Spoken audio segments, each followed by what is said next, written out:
महाराज जी, मेरी उम्र 30 वर्ष है और अविवाहित हूँ। मुझे पारिवारिक जीवन और भक्ति जीवन दोनों के प्रति असमंजस बना रहता है कि शादी करूं या ना करूं। कृपया मार्गदर्शन करेंगे कि मैं कैसे डिसाइड करूं। करना हो तो कर ले, उन्हें का वर्षा जब कृषि सुखा लिया। हाँ, अब तो समय फिर का वर्षा जब कृषि सुखानी, समय चूक पुनिका पछतानी। अब 30 के हो गए हो तो मतलब आखिरी समय है, अब कर लियो 2-4 साल। संसार के भी देख लो, हमें लगता है कर लेना चाहिए। यदि हमारा थोड़ा भी आकर्षण स्त्री शरीर के प्रति है या भोगों के प्रति है या गृहस्थ, तो ईमानदारी से गृहस्थी में जाकर भजन कर लेना चाहिए। अगर आप गृहस्थी में नहीं गए, इधर उधर मन वृत्ति दौड़ाए, तो ना इस परमार्थ के रह जाओगे ना स्वार्थ के रह जाओगे। भ्रष्ट जीवन किसी काम का जीवन नहीं। तो कम से कम एक पक्ष में होकर हम भक्ति भी कर सकते हैं। गया गृहस्थ भगवत प्राप्ति नहीं कर सकते? कर सकते हैं। बैठे तो इसीलिए है, इन्हीं को तो भगवत प्राप्ति के लिए ही तो हमारी चर्चा होती है। चाहे गृहस्थ हो चाहे विरक्त हो, सबके लिए एक ही बात है। हमारे लक्ष्य जो बन जाते हैं वही हमें प्राप्त होता है। हमारा लक्ष्य बन जाए, हम घेर कर तुम्हारे मन को इस लक्ष्य पे पहुंचा दें कि हमें भगवत प्राप्ति करनी है। तो ये बहुत ही मतलब गलत हो जाता है जब हम अंदर से गड़बड़ होते हैं और बाहर से भगवान के मार्ग के पथिक बनते हैं। बहुत ही गलत होता है, बहुत ही बुरा मतलब परिणाम आता है। हमें लगता है कि बाहर से गृहस्थी का भेष हो और अंदर से भगवत अनुराग में हो, और गृहस्थी के परिवार के सारे कर्तव्य निर्वाह करता हुआ आर्त भाव से उसको एक दैन्यता रहती है कि प्रभु मैं तो भोगी जीव हूँ, नाथ हम पर तो कृपा करो। और नाम जब करता है, सबकी सेवा करता है, झुक के रहता है, बहुत जल्दी निकल जाता है। थोड़ा अभिमान आ गया कि हम व्रत वाले, हम धर्मनिष्ठा में जितेंद्री, हम ये, तो वहीं ब्रेक लग जाएगी, माया है ब्रेक लगा देगी। फिर पूजो केवल, भगवत प्राप्ति नहीं। बहुत सूक्ष्म विषय है। हाँ, सम्मान ले लो, प्रतिष्ठा ले लो, खूब रुपया पैसा ले लो, बढ़िया वैभव ले लो, लेकिन भगवान नहीं। वहां तो यही दरबार दीन को आदर रीत सदा चली आई।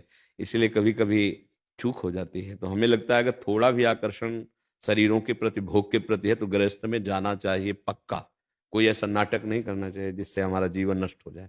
कम से कम गृहस्थी में गए तो एक पक्ष हो गया, और वहां से फिर भगवान का भजन करते हुए, अपने कर्तव्य का पालन करते हुए हम माया मुक्त हो सकते हैं। और विरक्त बने तो आंख होते हुए अंधा, कान होते हुए बहरा, मुंह होते हुए भी बोलने से मौन। किसी की निंदा स्तुति नहीं, किसी का से दोष दर्शन नहीं, एकमात्र अपने प्रभु में लगा है। हर विकार, हर कष्ट को, हर जलन को सह रहा है। बड़ा कठिन मार्ग है विरक्त मार्ग, बहुत कठिन मार्ग। गुरु कृपा से ही चला जा सकता है।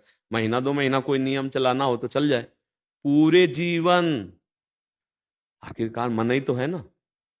खान पान भोग विलासता के बीच में रहना है संसार में, और उसको वो मन को वही खुराक देते रहे अनेक जन्मों तक। अब वो सब मिलना नहीं, अब वो बार बार प्रहार करेगा, अब वो सब जल के सहना है। सह के आगे तभी तो जगत प्रणाम करता है। साधु को क्यों प्रणाम करता है? तो वही पांच भौतिक शरीर, लेकिन प्रणाम इसलिए कर, जहां हम फिसल गए वहां तुम निकल गए, इसलिए तुम्हें प्रणाम करते हैं। आप भगवान हो गए, भगवान के स्वरूप में स्थित हो गए। तो बच्चा, ही है मार्ग बहुत कठिन। तो यही फल जो एक विरक्त को मिलता है वो गृहस्थ को मिल जाएगा, यदि वो ठीक धर्मानुष्ठान करे और अपने संयम से चले और नाम जप करे। अब संशय में मत पड़ो, ज्यादा समय बर्बाद मत करो, नहीं तो फिर चाहोगे भी तो ब्याह कहाँ से होगा? मान लो 35-40 है। अगर फिर वो बात नहीं बोलेगी, अभी तो समय है, अभी कर लो। ठीक, कोई आया आज तक ब्याह के लिए आए? नहीं, नहीं आया है। आए तो स्वीकार कर लो बच्चा, ज्यादा समय मत लगाओ। और दहेज वहेज मांगना नहीं। हाँ, ये जो दहेज है ये मांगा नहीं जाता। पुत्री वाला जो स्वयं दे दे, वो बकाया हम कमाएंगे मेहनत से, और प्रेम करके दोनों लोग परिवार चलाएंगे। ये जो पुत्री के वालों से जो एक रखा जाता है ना कि इतना इतना हमें चाहिए, वो फिर संबंध सुख नहीं प्रदान कर पाएगा। कभी नहीं मांगना चाहिए। तुम्हारा जो मन हो दे दो। तुमने पुत्री दे दी, हम अपने आप को दे रहे हैं, दोनों पाणी ग्रहण करते हैं, और फिर जो हमारे भाग्य में लिखा होगा हम कर्तव्य पालन करते हुए, गरीबी अमीरी जैसी भी परिस्थिति आएगी उसको सहेंगे। पर पुत्री वालों का शोषण करने की वृत्ति पुत्र पक्ष को नहीं रखना चाहिए। और अगर हम ठीक से गृहस्थ धर्म में चले तो वास्तविक भगवत प्राप्ति के लिए बहुत बढ़िया मार्ग है गृहस्थ धर्म, क्योंकि इसमें हर इंद्री को लगाने की चेष्टा वाला मार्ग है। इसमें हर इंद्री को हटाकर भगवान के मार्ग में चलना, बहुत ये सीधे चढ़ाई है। उसमें काम आया तो पत्नी है, मोह आया तो और परिवार के जन है। उसमें इसमें मोह आया तो आपको सहना, काम आया तो सहना, क्रोध आया तो सहना, लोभ, और कहीं चूक कर दिए तो मार के गिरा दिए जाओगे। ये वीरों का मार्ग है।